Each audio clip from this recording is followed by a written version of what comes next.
Le grand direct de l'actu, Jean-Marc Morandini. Quand on est locataire, les charges locatives sont souvent source de contestation. Mais justement, connaissez-vous les bons arguments pour contester les charges qui s'ajoutent à votre loyer? À qui s'adresser? Que faire et ne pas faire? Comme tous les vendredis, Maître Roland Pérez nous a rejoint. Bonjour. Bonjour à tous les deux. Alors, rappelez-nous tout d'abord ce que couvrent les charges locatives.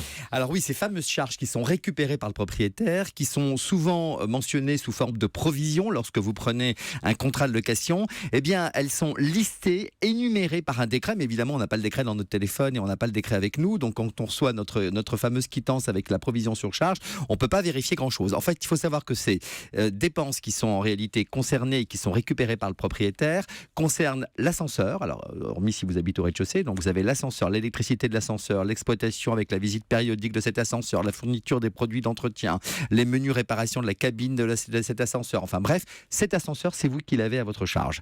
Vous avez également évidemment l'eau froide, l'eau chaude, toutes les installations à la fois extérieures et internes de vos parties privatives, donc le chauffage collectif. Vous avez les parties communes intérieures, donc tout l'entretien des parties communes intérieures. Et vous avez aussi l'espace extérieur, si vous avez des aires de stationnement, s'il y a des arbres, des espaces verts, etc. Vous avez tout cela à votre charge, qui est pris en charge donc par le propriétaire dans un premier temps et récupéré par le locataire. Mais la question, c'est de savoir savoir si le propriétaire ne nous demande pas le remboursement de charges non dues. Et voilà, exactement.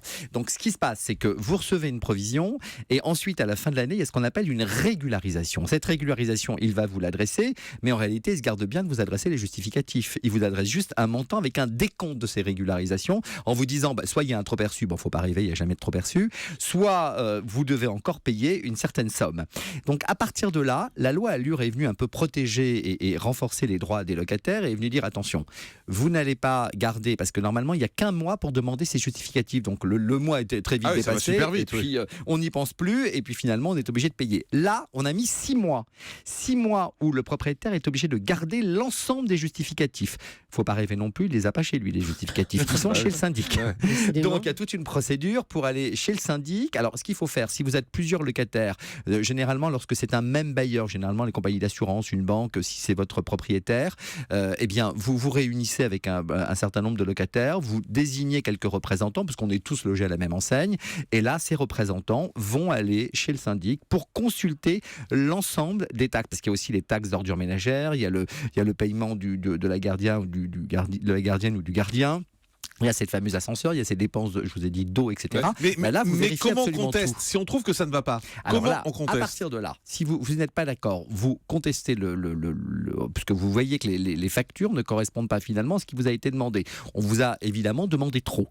Donc à partir de là, vous envoyez une mise en demeure au propriétaire en lui disant, nous avons eu accès au justificatif que vous verrez annexé à notre lettre, et on s'aperçoit qu'en réalité, vous nous avez demandé beaucoup trop par rapport à ce que nous devions payer. Dans ce cas-là, le propriétaire reçoit cette mise en demeure, soit il vous restitue les sommes. Il faut savoir qu'à l'époque, le propriétaire avait 5 ans pour vous demander des arriérés de charges. Aujourd'hui, la loi Allure dit qu'il a plus que 3 ans. S'il oublie un certain nombre de sommes, il a plus que 3 ans. C'est déjà pas mal. C'est déjà pas mal. Mais là, vous demandez, s'il refuse de vous rembourser, vous n'avez pas d'autre choix que de saisir le juge de proximité si vous êtes sur une somme inférieure de 4 000 € ou le tribunal d'instance. Vous pouvez vous faire aider quand même par des associations. Vous avez l'association... C'est ça, parce que des fois, on voit des regroupements de copropriétaires. Oui, il y a des regroupements de copropriétaires. Donc, vous avez des associations comme la CLCV, la Confédération Logement et Cadre de Vie, avec des antennes locales qui sont très bien faites.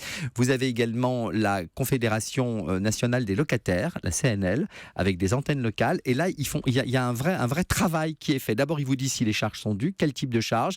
Ils regardent avec vous, effectivement, les montants qui vous ont été demandés, puisqu'ils ont ce fameux décret, eux. Et ils regardent surtout les justificatifs que c'est un droit d'obtenir ces justificatifs. On se dit toujours, allez, on ne va pas demander ces justificatifs. À partir du moment où vous allez voir que vous demandez à votre propriétaire ou au syndic le justificatif, bizarrement, quelquefois, le montant des charges descend. Donc, il faut le demander absolument cela. Et puis, au pire, vous avez ce que je vous ai dit, vous saisissez le tribunal d'instance et le juge de proximité qui est extrêmement vigilant. Très bien. Vous avez tout dit? Oui, vous êtes parfait, vous êtes dans les temps en plus. Vrai. Oui, pour une fois. Écoutez, oui, d'habitude, à cause de vous, on fait toujours le flash de 11h, 11h05.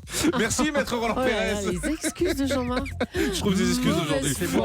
C'est moi aujourd'hui le coupable, vous avez vu. Non, mais j'ai même pas d'avocat pour me défendre. Allez, à vendredi, Maître Roland Pérez.